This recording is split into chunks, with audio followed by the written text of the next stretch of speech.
21 அடிக்கு பிரம்மாண்டமா நிக்கக்கூடிய ஒரு விநாயகர்.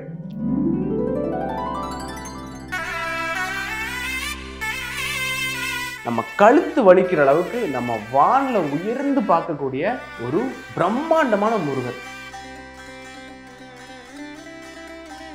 பழாண்டியம்மனை சுத்தி வரக்கூடிய ஒரு சின்ன ஒரு வழி ஒன்று போறதை பார்த்தோம். அந்த வழி கூட போனப்பதான் நமக்கு இன்னும் பெரிய பிரமிப்பே இருந்துச்சு.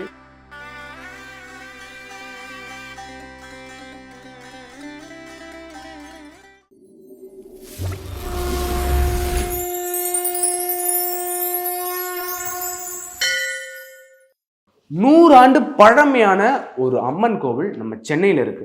இந்த வீடியோ பார்க்குற முக்காவாசி பேருக்கு கண்டிப்பாக இந்த கோவிலை பற்றி ஒரு ஐடியாவே இருக்காது. ஸோ இந்த கோவிலை நாங்கள் எப்படியோ தேடி கண்டுபிடிச்சி ஒரு வீடியோ தொகுப்பாக எடுத்துகிட்டு வந்திருக்கோம். ஸோ இந்த வீடியோவை ஃபுல்லாக பாருங்கள். அந்த கோவிலை பற்றி இன்னும் நிறைய விஷயங்களை தெரிஞ்சுக்கோங்க. ஸோ வாங்க வீடியோக்குள்ளே போகலாம்.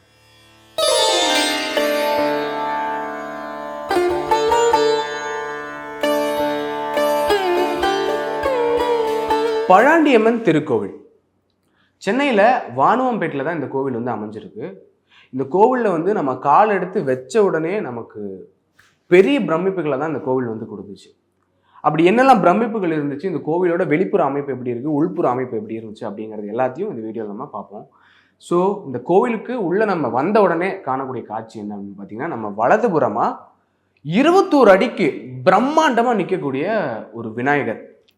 இது வரைக்கும் ஏசியாவில் பெரிய விநாயகர் சிலை கோயம்புத்தூரில் புலிகுளம் அப்படிங்கிற ஒரு இடத்துல இருக்க 19 அடி விநாயகர் தான். ஆனால் இங்கே இருக்க இந்த விநாயகர் அந்த விநாயகரை விட உயரத்தில் கூடிய ஒரு விநாயகர் 21 அடி இருக்கார். அந்த விநாயகரை பார்க்கும்போது நமக்கு அவ்வளோ பெரிய ஒரு பிரமிப்பாக இருக்குது.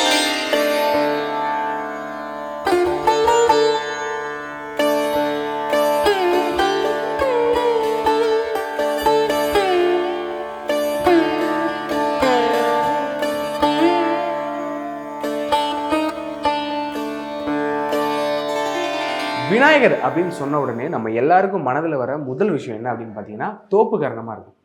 இந்த தோப்பு கரணம் போடும்போது நீங்கள் எல்லாரும் கவனிச்சிருப்பீங்க, நம்ம இந்த காதோட இந்த நுனியை பிடிச்சி தான் தோப்பு கரணம் போடுவோம். இது எங்கள் ஊர் பெரியவங்களாம் என்ன சொல்லுவாங்க அப்படின்னு பார்த்தீங்கன்னா, இந்த தோப்பு கரணம் போடும்போது இந்த காது நுனியில் இருக்க ஒரு நரம்பை நம்ம ஒரு சின்ன ஒரு அழுத்தம் கொடுத்து தான் போடுவோம். அதனால நம்ம மூளையும் உடலும் நம்ம ஏதாவது ஒரு கொஞ்சம் சோர்வாக இருந்தாலோ இல்லை தூக்க கலக்கத்தில் இருந்தாலோ, நமக்கு அந்த நாள் பூரா சோம்பேறித்தனமாக இருந்தால் நம்ம திடீர்னு ஒரு தோப்பு கரணத்தை போட்டால் அந்த நாள் பூரா நமக்கு கொஞ்சம் எனர்ஜி வந்துடும், அதாவது நம்ம சுறுசுறுப்பாயிடும் அப்படின்னு எனக்கு பெரியவங்க சொல்லுவாங்க. ஸோ நாங்களும் அதே மாதிரி அந்த பிள்ளையாரை பார்த்து ஒரு தோப்பு கரணத்தை போட்டு அந்த பிள்ளையாரை சுற்றி வரும்போது நாங்கள் பார்த்த காட்சிகள் என்ன அப்படின்னு பார்த்தீங்கன்னா, அந்த பிள்ளையாரை சுற்றியும் 18 சித்தர்கள் அமர்ந்திருக்கிற நிலையில் இருக்காங்க. இந்த சித்தர்களில் பாம்பாட்டி சித்தர், போகர் அப்படிங்கிற மாதிரி நம்ம எல்லாருக்கும் ரொம்ப பரிச்சயமான ஆட்களும் இருக்காங்க, நம்ம இது வரைக்கும் கேட்காத ஆட்களும் இருக்காங்க. அந்த மாதிரி ஒரு 18 சித்தர்கள் அமர்ந்து அந்த விநாயகரை சுற்றி நமக்கு ஆசீர்வாதம் தரக்கூடிய நிலையில் இருக்காங்க.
நாங்கள் அப்படியே அந்த விநாயகர்கிட்ட வேண்டி விநாயகரை வலம் சுற்றி அப்படியே சித்தர்கள்கிட்ட எல்லாம் போய் ஆசீர்வாதம் வாங்கி அங்கேருந்து நம்ம கீழே இறங்கி வந்த உடனே நம்ம காணக்கூடிய காட்சி என்ன அப்படின்னு பார்த்தீங்கன்னா, நம்ம கழுத்து வலிக்கிற அளவுக்கு நம்ம வானில் உயர்ந்து பார்க்கக்கூடிய ஒரு பிரம்மாண்டமான முருகர். கண்டிப்பாக இந்த முருகரை பற்றி நம்ம பேசி ஆகணும். ஏன்னா இந்த முருகரை நம்ம ஒரே காட்சியில், அதாவது நம்ம இப்படி பார்க்கும்போது முழுசாக அந்த முருகரை பார்க்கவே முடியாது. ஏன்னா அவ்வளோ உயரத்தில் இருக்கார். நமக்கு நிஜமாக கழுத்தே வலிச்சிடும் முருகரை பார்க்குறதுக்கு. அப்படியே எட்டி பார்க்க வேண்டியதாக இருக்குது. 100 அடிக்கு தங்க நிறத்தில் கையில் ஒரு வேலையும் வச்சுட்டு ரொம்ப பிரம்மாண்டமாக முருகர் இருந்தார்.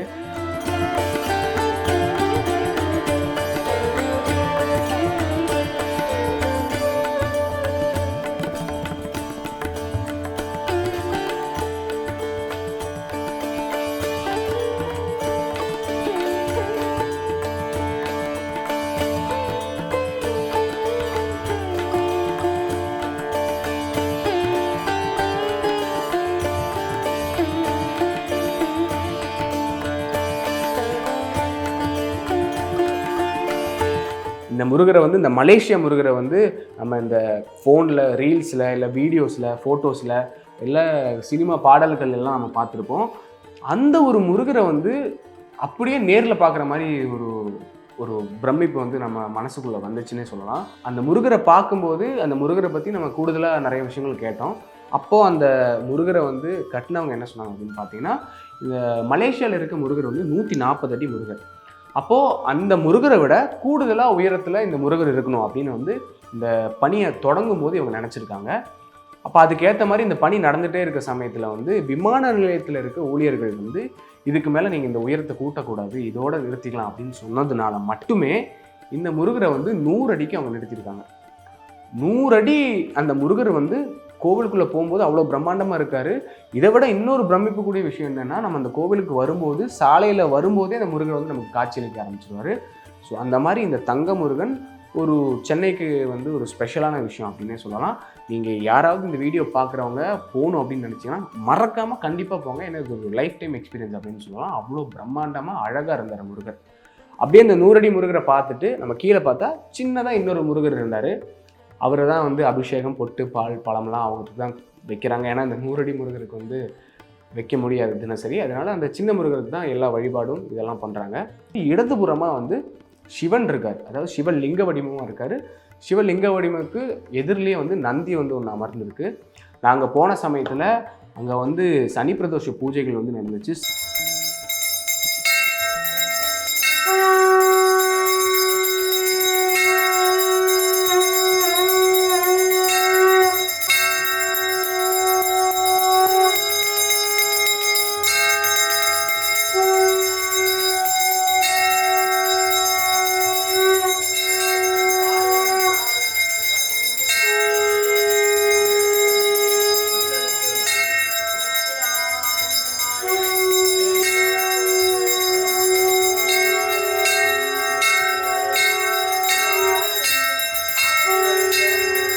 அப்படியே நம்ம சிவனே நந்தியெல்லாம் வேண்டிட்டு அப்படியே நம்ம சுற்றி வரும்போது நம்ம அந்த பழாண்டியம்மன் கோவிலோட வாசலை பார்க்க முடியும். வாசலில் நம்ம வாசல் தாண்டி நேராக போன உடனே நமக்கு பழாண்டியம்மன் வந்து காட்சி அளிச்சுட்டாங்க. அதில் 2 சிலைகள் இருக்குது. பழாண்டியம்மன் சிலை ஒன்று வந்து தலை மட்டுமான சிலை ஒன்று இருக்குது. அதுக்கப்புறம் இன்னொன்று வந்து முழு உடல் உருவம் இருக்க மாதிரி ஒரு சிலையும் இருக்குது. இந்த பழாண்டியம்மன் கோவிலை பற்றி நம்ம கேட்டபோது அவங்க நமக்கு சொன்ன விஷயம் என்ன அப்படின்னு பார்த்தீங்கன்னா, அந்த பழாண்டியம்மன் சிலை வந்து சுமார் 100 வருஷத்துக்கும் மேலாக அந்த இடத்துல இருக்குது. அவங்க வந்து இந்த சீரமைப்பு பணிகள்லாம் பண்ணக்கூடிய சமயத்தில் வந்து இந்த பழாண்டியம்மன் சிலைக்கு இன்னொரு சிலையும் புதுசாக வந்து செய்து வைத்தாங்க. அதாவது முதல்ல இந்த கோயில் கட்டக்கூடிய சமயத்தில் இந்த கோயில் ஆரம்பத்தில் வந்து வெறும் தலை மட்டும்தான் இருந்துச்சு. அதுக்கப்புறம் முழு உடல்லையும் நம்ம ஒரு சிலை செய்யலாம் அப்படின்னு சொல்லி அவங்க அந்த முழு உடல்லையும் அந்த சிலை செஞ்சுருக்காங்க. அங்கே அப்படியே நம்ம அந்த பழாண்டியம்மன் கிட்ட நம்ம பிரார்த்தனையெல்லாம் வேண்டி நம்ம கேட்கக்கூடிய வரங்கள்லாம் கேட்டு பழாண்டியம்மனை சுற்றி வரக்கூடியில் ஒரு சின்ன ஒரு வழி ஒன்று போகிறத பார்த்தோம். அந்த வழி கூட போனப்போ தான் நமக்கு வந்து இன்னும் பெரிய பிரமிப்பே இருந்துச்சு. அந்த வழிக்குள்ளே போனப்போ எங்கள் எல்லாருக்கும் மனசில் வந்த ஒரு விஷயம் என்னென்னா, சகல தெய்வங்களையும் ஒரே நேரத்தில் பார்த்து பிரார்த்தனை பண்ணக்கூடிய ஒரு வரம் இல்லைன்னா ஒரு அதிர்ஷ்டம் கிடைச்சிருச்சோ அப்படின்னு நமக்கு தோணுச்சு. ஏன்னா எல்லா தெய்வங்களுமே அந்த கோவிலுக்கு பின்னாடி வச்சுருந்தாங்க. அவங்க சிவன், விநாயகர், ஐயப்பன், முருகன், அம்மன், மீனாட்சி அம்மன், ஆஞ்சநேயர் அப்படின்னு எல்லாருமே, தட்சிணாமூர்த்தி இருந்தார், ஆமாம் அப்படின்னு சொல்ல மாட்டாங்க. அந்த மாதிரி எல்லாருமே ஒரே இடத்துல இருந்தாங்க.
கோயிலுக்கு போகணும் அப்படின்னு நினைக்கிறவங்க எல்லாருமே பரங்கிமலை ரயில்வே ஸ்டேஷன்லேருந்து வாக்கிங் டிஸ்டன்ஸில் தான் அந்த கோவில் அமைஞ்சிருக்கு. நீங்கள் ட்ரெயினில் வந்தீங்கன்னா நடந்து வர தூரம் தான் இருக்குது, இல்லைனா ஷேர் ஆட்டோ ஒரு 20 ரூபா கொடுத்து அவங்கள வந்து ட்ராப் பண்ணிடுவாங்க. அதே மாதிரி பரங்கிமலை மெட்ரோ போகக்கூடிய பாலத்துக்கு அருகில் தான் இந்த கோவில் வந்து அமைஞ்சிருக்கு. இதுதான் நம்ம இந்த கோவிலில் பார்த்த உங்கள்கிட்ட பகிரணும் அப்படின்னு நினச்ச விஷயங்கள். இன்னொரு கோவிலில் இன்னொரு வீடியோவுடன் உங்களை சந்திக்கிறேன். அது வரைக்கும் உங்களிடம் விடைபெறுவது நான் உங்கள் சூர்யா. நன்றி, வணக்கம்.